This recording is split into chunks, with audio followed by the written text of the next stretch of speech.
സഹോദരന്മാരെ, ഇലക്ഷന് മുമ്പ് യുഡിഎഫിന്റെ നേതാക്കന്മാരും അതേപോലെ യുഡിഎഫിന്റെ പ്രവർത്തകന്മാരും നൽകിയ വാഗ്ദാനങ്ങൾ ഓരോന്നോരോന്നായിട്ട് നടപ്പാക്കുന്നത് നിങ്ങൾ കാണുന്നില്ലേ? സ്ത്രീകൾക്ക് കെഎസ്ആർടിസിയിൽ സൗജന്യ യാത്ര. സ്ത്രീകൾ എന്തൊക്കെയോ മനക്കോട്ട കെട്ടി നടന്ന് അവര് പോയിട്ട് വോട്ട് ചെയ്ത് 100 ചില്ലറ സീറ്റിന്റെ ഭൂരിപക്ഷത്തിൽ ജയിപ്പിച്ച്. കാരണം നമുക്കെല്ലാ സൗകര്യങ്ങളും കോരിയിട്ടും വാരിയിട്ടും ഈ യുഡിഎഫ് നേതാക്കന്മാർ അല്ലെങ്കിൽ യുഡിഎഫ് സർക്കാർ നൽകുമെന്ന് പ്രതീക്ഷിച്ച്. കാസർഗോഡ് നിന്ന് മുതൽ തിരുവനന്തപുരം വരെ കെഎസ്ആർടിസിയിൽ സൗജന്യമായിട്ട് യാത്ര നടത്തണം.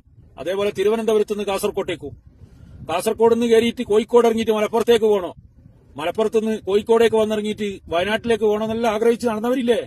ഊട്ടിയിലേക്ക് ടൂർ പോകണമെന്ന് പറഞ്ഞൊരു താത്താനെ കണ്ടണേനും ആ താത്താനൊന്നും ഒരു വിവരം ഇല്ല. ഇപ്പോ ഊട്ടിയിലേക്ക് പോകുമ്പോ നിങ്ങൾ ഇപ്പം തീരുമാനം വന്ന് ഈ മാസം 15-ാം തീയതി മുതൽ കെഎസ്ആർടിസി ഓർഡിനറി ബസ്സുകളിൽ സൗജന്യം.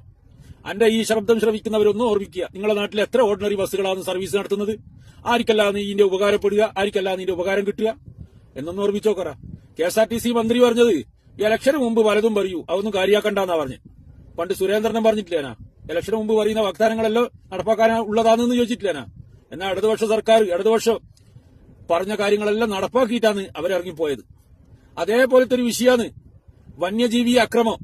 കാട്ടാനകളെ കൊണ്ട് ബുദ്ധിമുട്ടുന്ന കേരളത്തിലെ മനുഷ്യന്മാർ യുഡിഎഫ് സർക്കാർ വന്നതിന് ശേഷം എത്ര പേരെ കാട്ടാന ചവിട്ടി കൊന്ന്. നമ്മളെ നിലമ്പൂരിന്റെ ഒരു വ്യക്തി അൻവർക്ക കാട്ടാനയുടെ അക്രമം കണ്ടാൽ ഉടനെ പാഞ്ഞെത്തി ആ മനുഷ്യന്മാരെ ചേർത്ത് പിടിക്കുന്ന അൻവർക്കാനും ഇപ്പം കാണുന്നില്ല. ചേർത്ത് പിടിക്കാനുമില്ല, കൂടെ കൂട്ടാനുമില്ല, ഇവരൊന്നും കാണുന്നില്ല. ഇന്നലെ വയനാട്ടിൽ ഒരു വന്യവയോധികരായ മനുഷ്യനെ ആന ചവിട്ടിക്കൊന്നുപോലും. ഇത് കേരളത്തിലെ മാധ്യമങ്ങൾ റിപ്പോർട്ട് ചെയ്യുന്നുമില്ല.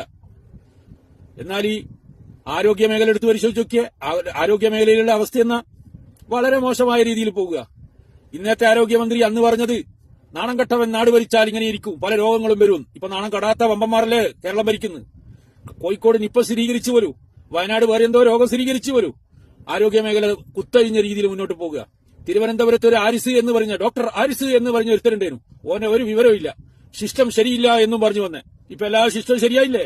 ആരിസിന്റെ അണ്ണാക്കും തുറക്കുന്നില്ല, ആരിസിന് മുണ്ടാട്ടയില്ല. ഇങ്ങനെ തുടങ്ങിയിട്ട് എല്ലാ മേഖലയും എടുത്ത് പരിശോധിച്ചൊക്കെ വിദ്യാഭ്യാസ മേഖല കാവ്യവൽക്കരിക്കുന്ന ഒരു വശത്ത്, മറ്റൊരു വശത്ത് സെലഫി വൽക്കരിക്കുന്നു. അതേപോലെ VC നിയമനം, ഏറ്റവും വലിയ RSSകാരനെ തെരഞ്ഞുപിടിച്ചിട്ട് VC ആക്കുന്നു. അതേപോലെ കേരളത്തിന്റെ നയപ്രഖ്യാപനം നടന്ന് ആ നയപ്രഖ്യാപനത്തിൽ കേന്ദ്ര സർക്കാരിനെതിരെ ഒരക്ഷരമുണ്ടാനി മേനോൻ പ്രതിദാനം ചെയ്യുന്ന രാഷ്ട്രീയ പാർട്ടിക്കോ അതിന്റെ നേതാക്കന്മാർക്കോ അവർക്ക് കൂട്ടുനിൽക്കുന്നവർക്കോ പറ്റുന്നില്ല.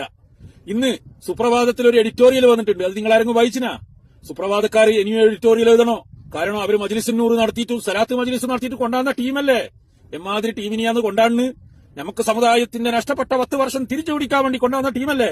അതാ PM ശ്രീ നടപ്പാക്കുന്ന സമസ്തക്കാരെ, സുപ്രഭാതക്കാരെ. നിങ്ങൾ എഡിറ്റോറിയൽ ഇന്ന് എഴുതിയാൽ പോലെ ഇനിയും കുറെ എഴുതേണ്ടി വരും നിങ്ങൾ. അതേപോലെ നിങ്ങളൊന്ന് നോക്കറ, കേരളത്തിൽ പെട്രോളിനും ഡീസലിനും ഇടതുപക്ഷ സർക്കാരിന്റെ കാലത്ത് വർദ്ധിപ്പിക്കുമ്പോ അതിന്റെ തീരുവ കുറച്ചാ പോരെ എന്ന് ചോദിച്ചിട്ട് കഥാപ്രസംഗം നടത്തിയവരാ.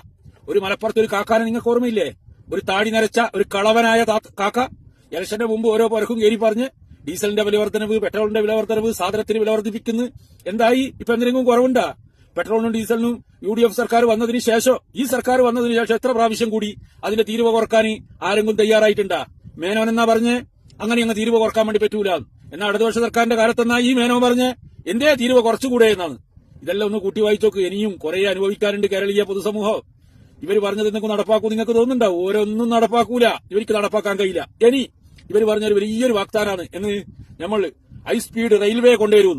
ആപ്പാ കൊണ്ടുവരുമപ്പാ, അത് കൊണ്ടാട്ട് നമുക്ക് കാണാം. അതും കേരളത്തിൽ കേരളയിലെ കുറ്റികൾ എടുത്തു മാറ്റി അത് പറ്റൂല, ഇടതുപക്ഷം കൊണ്ടാണതാണ്. നമ്മൾ പുതിയ കൊണ്ടുവരുന്നുണ്ട്.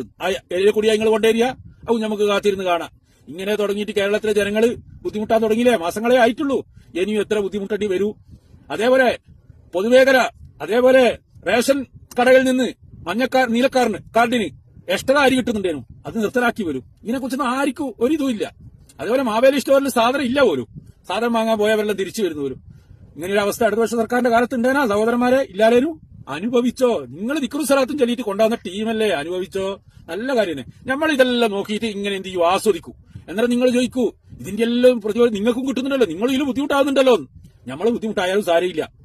ഒരു അദാബ് അള്ള ഇറക്കുമ്പോ, ദൈവം ഒരു ബുദ്ധിമുട്ട് ഇറക്കുമ്പോ എല്ലാവർക്കും, നല്ലവർക്കും പടക്കവർക്കും എല്ലാം എന്ത് ചെയ്യും? അതിൽ പെടും.